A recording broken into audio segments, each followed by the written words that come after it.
Hey y'all, welcome to the Think Inclusive podcast. I'm your host, Tim Villegas. If you aren't familiar with who we are, our main goal is to build a bridge between parents, educators, and disability rights advocates to promote inclusive education. We do this by publishing articles by disabled writers, parents of children with disabilities, and educators who are all in for inclusion. We are a big group, and we are only getting bigger. And this podcast is an extension of what we try to do every day on the website. Typically, I have a short story or anecdote to share with you to set up the interview, but like many of us these days, I am just worn out. I started the 7th season of this podcast strong about a year ago, thinking that I would be able to finish by the end of 2019. And here we are in the middle of 2020, and I have at least 6 more interviews already recorded but not produced, slated to wrap up the rest of the season. So most likely from here on out, I'm going to try to keep my comments brief so that we can get to the interviews. I've had the privilege of speaking with some fantastic educators and advocates over the years, and we have really just scratched the surface of the information that is available to equip you to advocate for your child or student. So, with that being said, after a short break, my interview with Carol Quirk, CEO of the Maryland Coalition for Inclusive Education.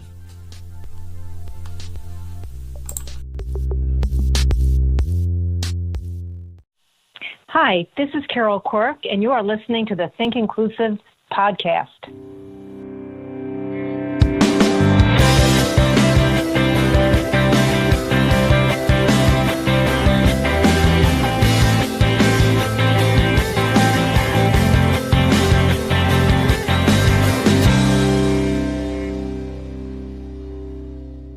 Thank you for your time, and I'm looking forward to our conversation today. Well, me too. So many might not know who you are. I know who you are, and I know your work with TASH and the Maryland Coalition for Inclusive Ed. But why don't you tell us a little bit about your connection with the disability rights movement? Sure. I've been working in the field of disabilities and in particular education for quite a while now, and have worked with and been on the board of TASH, which is an organization devoted specifically to the interest of people with the most significant disabilities. But I've also been associated with other organizations nationally that have an interest in disability rights and inclusive education or inclusion in general. For example, the National Council on Disability, the Council of Parent Attorneys and Advocates, some universities, University of Kansas, the University of New Hampshire, are organizations that have a particular interest in more progressive disability policies and practices. And I've had the opportunity to work on some national projects that were funded by the U.S. Department of Education, which may not be necessarily disability rights oriented, but definitely focused on issues related to including children with disabilities in public education. Now, weren't you a part of you were part of a group that put together a publication just recently? Educational issues, and the one that I was primary author on was entitled something like Segregation of Children with Disabilities. And that was the title they chose, but the focus was on what is the current state of the nation in terms of practices related to inclusion versus exclusion and how students with disabilities are educated. Now, I saw a very interesting statistic put out by Education Week. I just saw an infographic about different states and their inclusion rate, and I was surprised to see that Alabama was high on the list. Is that Mm-hmm. is that something that you? I mean, I guess that is a bias of me, but yeah. And Hawaii is the lowest. Is that correct? Right, that's correct. If you look historically, Alabama has been at or near the top I don't know as much about Alabama as I do about some of the other southern states, but in some of the rural areas where they did not have programs for children with disabilities, and they definitely did not have schools devoted to children with disabilities, when the law was passed, they had to provide services for those children, but there weren't many of them, in the demographic, and often they were in regular schools, whereas in places like the East Coast, if you look down New York, New Jersey, Delaware, Maryland, Virginia, being closer to Washington, D.C. and closer to funding streams, there were separate schools for children with disabilities before there was a law. So in one way you say, well, they were more progressive because they were providing at least an education. But when the law passed, they did not take those buildings down because they were already serving them. So actually in those states, while they were more progressive before the law, after they were actually restrictive because they were serving fewer children proportionately in regular classes. And New Jersey and Hawaii remain and have been historically among the most restrictive states. Do you find any correlation between the amount spent per pupil and the rate of inclusion? I haven't actually looked at that data just to give you a definitive answer, and I certainly haven't done any research per se on it. However, I've worked with many school districts that are in Maryland, for example, that are among the highest in wealth nationally, and districts in and outside of Maryland that are in high poverty, either urban or rural areas. And I don't find any relationship between wealth and inclusion based on my experience. I also don't find a relationship between moving toward more inclusive services and the cost of education in general. In other words, districts that are moving to be more inclusive are not necessarily spending more money at the beginning and the end of their effort. They may have more costs related to professional development and supports as they transition from one kind of a system that is more exclusive or removing children more to a system that's more inclusive. But on the other side of it, there does not seem to be added cost. That's very interesting because the conventional wisdom is that it does cost more.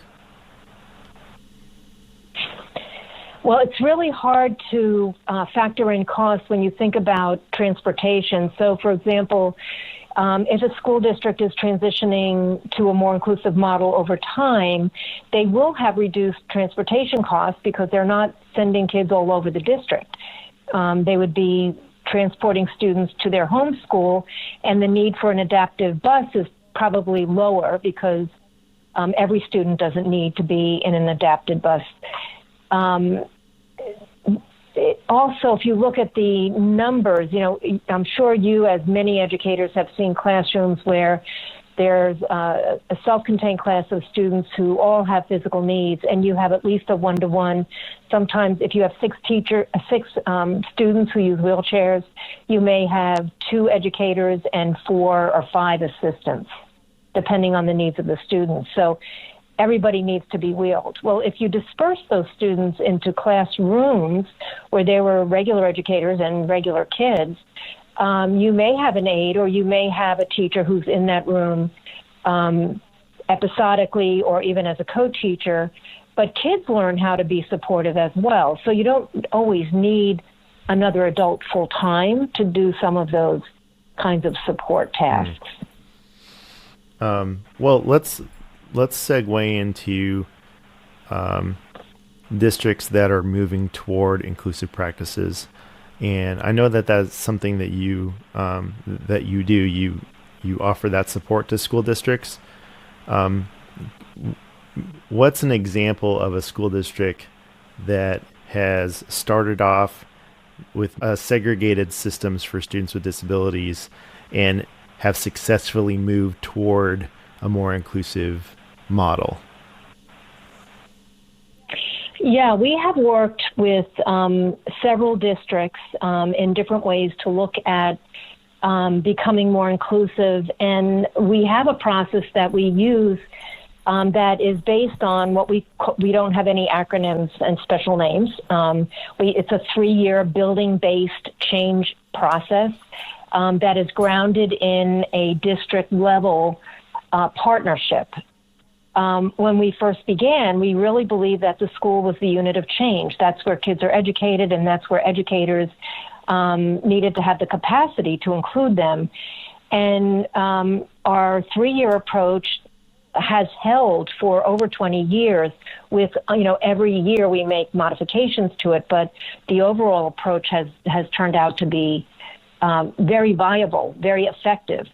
However, we learned early on that if we didn't engage the district, not just in a partnership and approval and agreement, but actually in intensive planning and oversight of the work, the change that happened at the schoolhouse level was entirely dependent on the willingness of that particular administrator. So if the administrator changed, because if the district was not engaged in supporting that inclusive practice, it could fall apart if the next administrator didn't believe it, wasn't experienced, didn't agree with it, or any of those reasons. Or if the key special educators changed and new special educators came in, it was really a challenge because the district was not engaged in messaging, professional development, and curriculum supports that would, maintain that messaging and support for inclusive practice. So the example that you're giving right now is an example of a local school, or is it an example of a district? So, because what it sounds to me like, you're doing professional development with a local school administration, and then you have key people in that school who are facilitating this change. But if one or more of those pieces are removed for whatever reason, that is a big barrier to the successfulness of this approach. Is that what I'm hearing? You're hearing correctly that if the district is not engaged, then it is a barrier to sustaining that work over time. So our process has evolved every school that begins, usually we begin with 2 to 4 schools in a district, and with the idea that they will become demonstration sites where they will demonstrate how to include all children with significant cognitive disabilities, students with autism, students with emotional disabilities, students living in poverty who are affected by other circumstances. As we're working with the district to identify 2 to 4 schools to start, each of those schools creates a leadership team or inclusive practice, whatever they want to call the team. It's their decision. Meanwhile, the district also creates a cross-departmental leadership team, which includes, for example, your curriculum people, student support services, and special ed, to oversee what's going on in the schools. At the same time, my staff partners with a district-level support staff, and they will work with each of the school leadership teams to take them through a very structured process in the first year to look at their data, to develop a shared understanding of what we mean by inclusion, because everybody has a different opinion, to provide some professional learning related to priorities that the school is already working on, to identify where are the students. Do they have a high rate of including students, but they're not feeling terribly successful? If their students are not all in the building, where are they? They may be in regional programs or a special school. And the district support staff with my staff then goes out, they look at everyone, they understand what the reasons were for those students being placed wherever they're placed. And around January to March of the year, the schools target grades that will become, I'm going to use this word generally, fully inclusive, because there's a lot of controversy around the term full inclusion. So the families of those students who are not included will be invited to participate in intensive student planning. And we use a very a structured student planning process that engages the family and the sending teachers in conversation prior to the IEP decision to change the placement. So the family's on board, and the staff are discussing what the supports and services might be.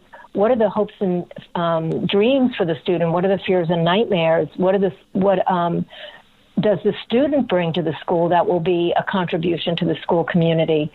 And it helps the team become more comfortable with understanding who that student is, so that after the IEP team decision and design of goals, we then plan directly with the receiving teachers to identify what their expectations are for all students in the class, and if those expectations are the same or different for the student who will be included.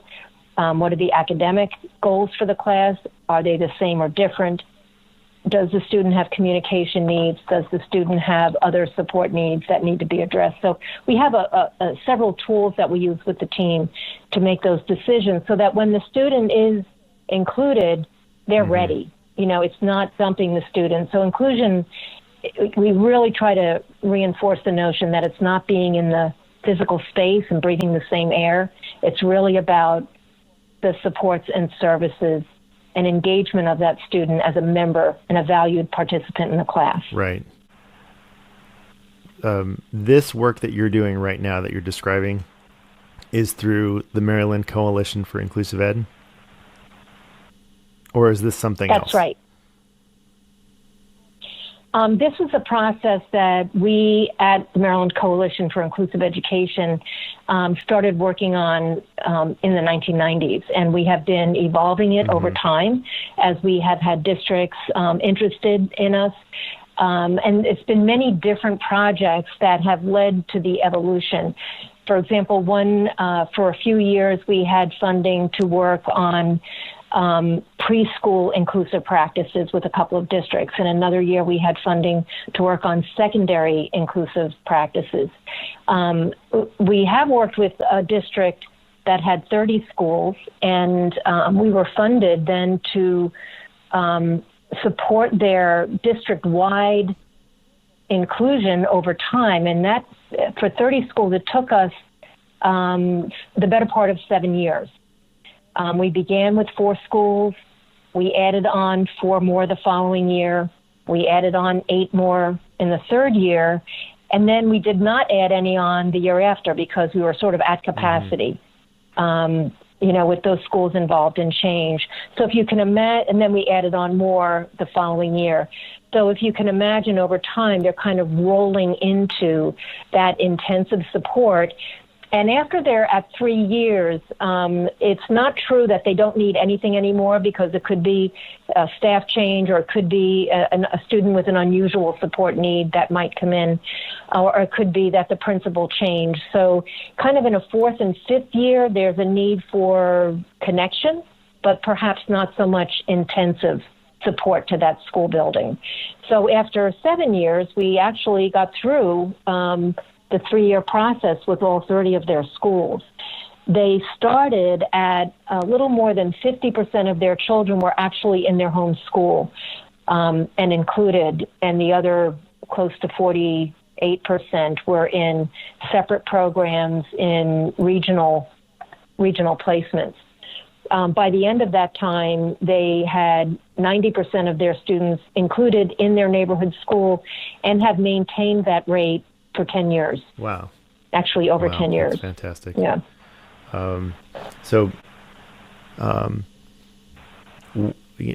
What makes a school district want to work with an organization like yours? What happens in that system and that somebody says, you know what, we've been doing this wrong. We need help to figure out how to do it right. Do you have any specific examples or stories of somebody coming to you and saying, you know what, we've been doing this for so long and we need to change? Or is it legal action that makes them change? Or can you speak to that a little bit? Yeah, absolutely. And I can give you a very specific answer. It is the superintendent or the assistant superintendent for instruction. They are absolutely key. If they don't have the vision and desire to make this kind of change, it will be a real struggle and may not be sustainable. And in any case where we have systemically worked over years with a district, it's been with that kind of support. The district that I just mentioned that we worked with over 7 years with 30 schools, how that happened was I was doing a presentation on making systemic change to become inclusive for schools to Maryland's assistant superintendents for instruction. And there was one of them sitting in the front row, and she raised her hand and she said, I have no idea how you can possibly talk about doing this without it costing a ton of money. And her district had been wanting to be more inclusive because they were among the most restrictive, but they were adding a special educator at each grade level, kind of school by school, and with the idea that that person would have to be the grade special educator, and every grade doesn't need a whole special educator assigned to them. And they just couldn't figure out organizationally how to do this. And, I said, we can talk because you are spending way too much money putting your, funding into teachers without building the capacity of your schools to change the way they actually schedule students and assign roles and responsibilities. And that discussion led to, this long-term relationship. A recent request we got was from an assistant superintendent who said, can you do some training on behavior supports? We're sending way too many kids out of the classroom for problem behavior. And so we talked, and I got a better understanding of the issues. And I said, you can pay us to do training, but that's not going to solve your problem. Your schools are not scheduling students and assigning roles and relationships in the way that supports students and looking at your school-wide preventive approach to problem behavior. The recent conversations I've been having with districts out of state is where somebody in that state found out about this work, and the superintendent or assistant superintendent approached us and said, can you just talk to us about what you do and how you do it? And so we're now engaged in those conversations for developing a project for supporting them going forward. It's interesting that I do not hear you say that directors of special education are coming to you. Am I hearing that? In one case, in one case it was a special ed director that initiated from one out-of-state district.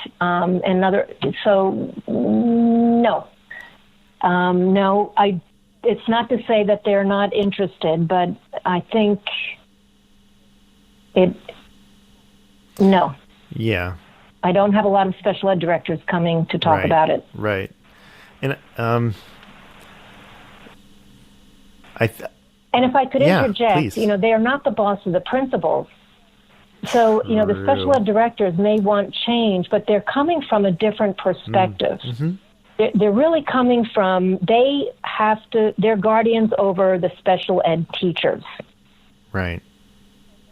And they're often frustrated because general ed is not putting into place some of those practices like universal design for learning, promoting an understanding and capacity for differentiation in a way that will provide the environments in which their students could be included.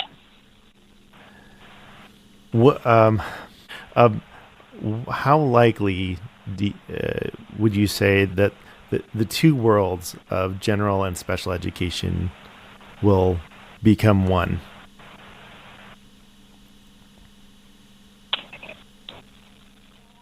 Well, I really wish that we as a nation and a world were thinking of special education as a service that's provided to general ed students who need that service.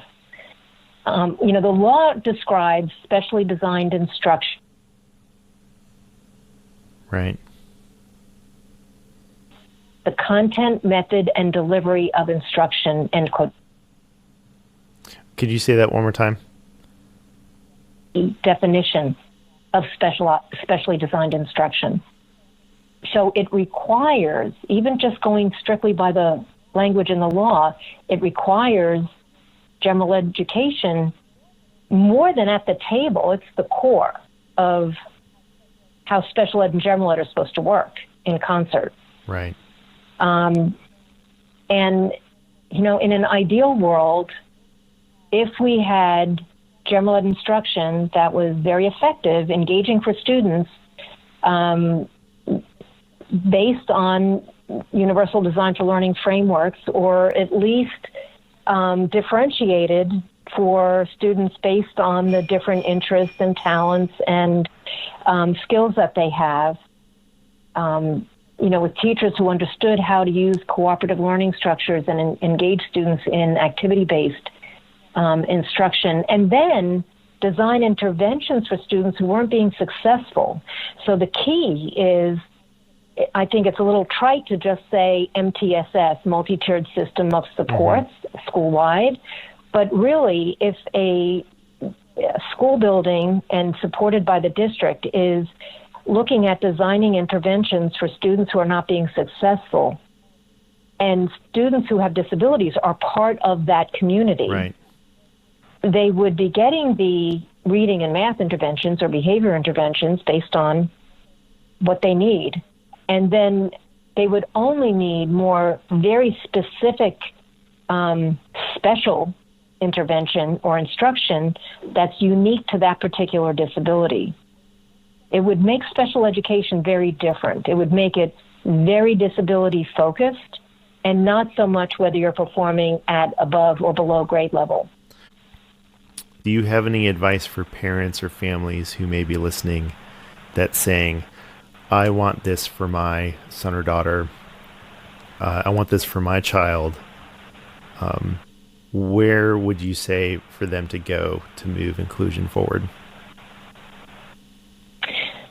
For parents, this is particularly difficult because when a parent wants their child included, they are pretty much at the mercy of the attitude, belief system, and traditions of the district that they're in and the school that they're in. Many educators are limited by the experiences they've had, which is based on the traditions of the district. Some educators think that their experience is the reality everywhere, and their experience may be very, very limited. So parents are at the mercy of what those traditions and attitudes are. If their child is not being included or the team does not want to include their child, they have to make a decision about whether they move their child to another school or whether they want to fight the district and oftentimes get a lawyer. And if they win, will their child still be in a situation where they're not going to be as wanted? As a parent, I think parents are going to make the decision that is going to work best for their child. And I know some parents who have said, I want my child in a separate setting because what's going to happen to them in general ed is not good because they're not wanted. No parent wants their child to be unwanted. So I feel like it's our obligation as educators to build our capacity to be inclusive. We don't need to build our capacity to be segregated. We know how to do that very, very well. We need to build our capacity to be inclusive. So families can, join together. They seek other families who've had good experiences, seek advocates when needed. Fantastic. Thank you, Carol Quirk, for being on the podcast. So, Tim, there is a question you didn't ask me. Oh, where did I miss it? Which one?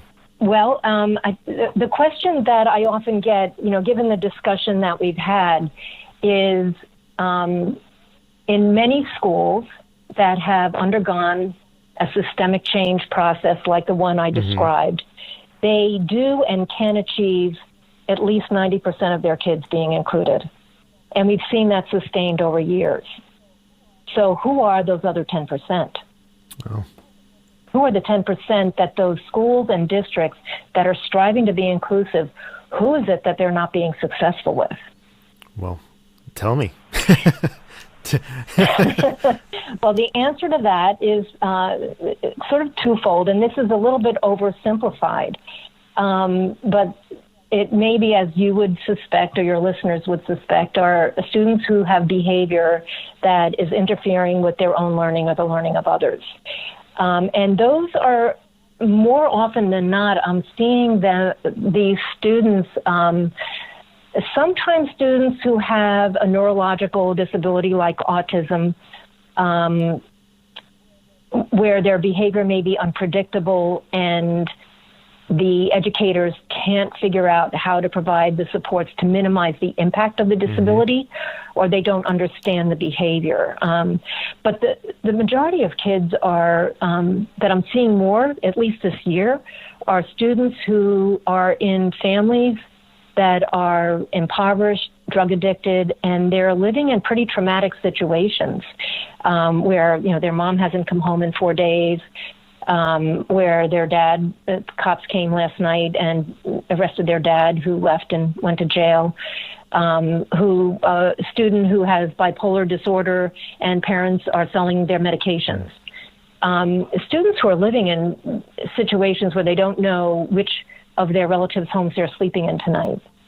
So these students are experiencing life situations that are truly experiences that the average middle-class American does not experience, certainly not as a child, and that are causing behaviors. And schools are not really prepared to deal with trauma and deal with cultural differences. So that's one group of students. The other are students who have more significant cognitive and communicative disabilities and intensive support needs, whose families are really uncomfortable with whether or not their child will be accepted and learning. And the districts have chosen to support those families by providing a self-contained setting, while simultaneously working with those families to encourage them to plan with them to have their child included.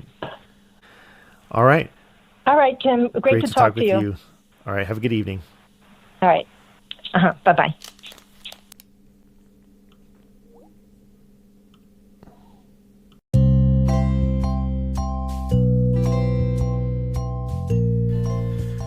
If you would like to hear the entire unedited recording of my interview with Carol Quirk, consider becoming a Patreon subscriber at patreon.com/thinkinclusivepodcast.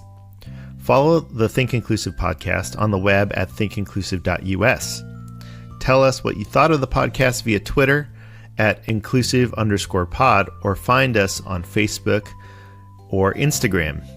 You can also subscribe to the Think Inclusive podcast via Apple Podcasts, Google Play, Stitcher, or on the Anchor app. We love to know that you are listening. Also, a reminder that you can support the Think Inclusive podcast via Patreon or Anchor.fm with a monthly contribution so we can continue to bring you the in-depth interviews with thought leaders in inclusive education and community advocacy. On that note, thank you to Patreons Donna L., Gabby M., Tori D., Kathleen T., and Veronica E. for the continued support of the podcast, as well as our new $1 a month Patreons. Every little bit helps. Also, a special shout out to my producer and love of my life, Brianna. Happy birthday, darling. Sorry, it's the same day as Father's Day.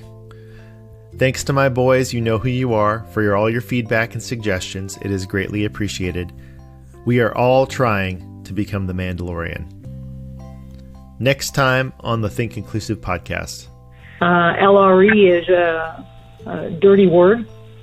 When you ask for it, they tell you no. They have all sorts of reasons why. none of which are legally sustainable. They never first consider an inclusive placement and determine whether or not it might work. They just offer you a segregated classroom. Thanks for your time and attention. See you next time.